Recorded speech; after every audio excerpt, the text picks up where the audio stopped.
Alors il y a quelqu'un qui m'a demandé sur le blog, qui m'a envoyé un email, qui m'a dit voilà, mais c'est quoi en fait la différence entre les verbes réguliers et les verbes irréguliers? Alors, je vais vous expliquer, c'est très simple. C'est-à-dire qu'en fait, on a des règles de conjugaison.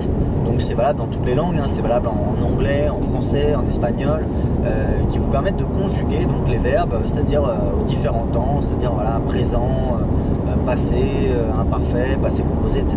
Et en fait, il faut savoir un truc, c'est qu'il y a des règles qui s'appliquent à la plupart des verbes, ce qu'on appelle les verbes réguliers, c'est-à-dire ceux qui respectent les règles. Et puis il y a un petit peu les petits rebelles de la bande, c'est ce qu'on appelle les verbes irréguliers. Alors pourquoi il y a des verbes irréguliers? Très souvent les verbes irréguliers, c'est déjà, alors de manière, on va dire un petit peu très simple, les verbes irréguliers en général, c'est les verbes les plus courants du langage. Donc c'est les auxiliaires. Donc les auxiliaires en français, c'est les verbes être et avoir.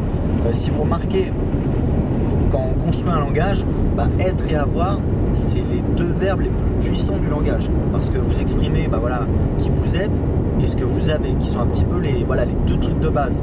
C'est que bien plus tard qu'on a inventé les verbes danser, tondre, ronronner, vous voyez, ça c'était des trucs, quand les gens étaient dans des grottes à la base, on n'avait pas trop besoin.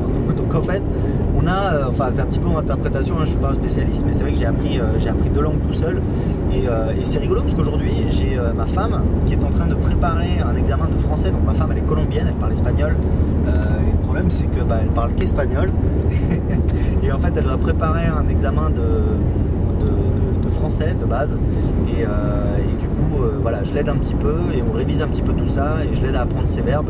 C'est hyper important parce que apprendre les verbes, c'est vraiment, si vous voulez, c'est un petit peu l'ossature du langage. Il y a des gens qui disent que voilà, faut pas apprendre par cœur, faut pas apprendre la grammaire, faut pas apprendre la conjugaison. Moi je suis pas trop d'accord, parce qu'au contraire c'est un petit peu, si vous voulez, le squelette sur lequel après vous allez greffer tout le reste, les muscles, les tendons, la peau, pour avoir vraiment quelque chose qui ressemble à quelque chose. Donc moi je vous recommande de les apprendre. Et on a donc les verbes réguliers qui sont la plupart des verbes, hein. Ça doit être, je sais pas moi, 90-95% des verbes. Et on a les verbes irréguliers qui sont un petit peu les rebelles.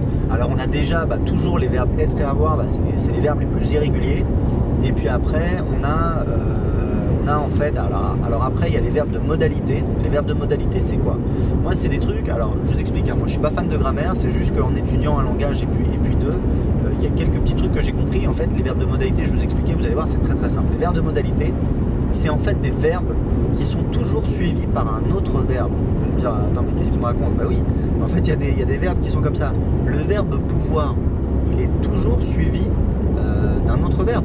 On peut dire je peux danser, je peux m'amuser, je peux dormir, je peux voler de mes propres ailes, mais on peut pas dire je peux table, je peux chaise. Voilà, on peut pas mettre un nom commun derrière, on peut pas mettre un adjectif.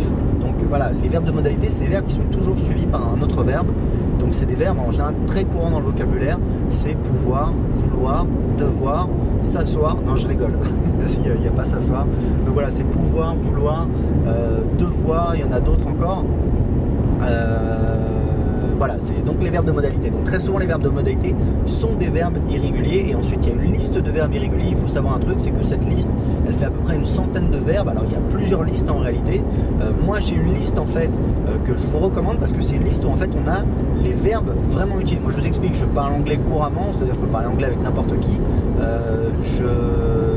Voilà, il y a des verbes que j'utilise jamais et qui font partie de cette liste, et en fait je les ai virés et j'ai gardé en fait que les verbes vraiment indispensables, et c'est ceux-là que vous devez apprendre, et vous n'avez pas à vous embêter avec les autres. Moi j'ai regardé cette liste, il y a des verbes que je connaissais même pas, alors que je parle anglais depuis 10 ans, voilà, qu'il n'y a pas de souci. Donc ce que je vous recommande, ce que je vous propose, c'est de télécharger gratuitement ma liste des verbes irréguliers. C'est la liste un petit peu indispensable. Tout simplement, tout est expliqué en dessous de cette vidéo. Voilà, à très bientôt.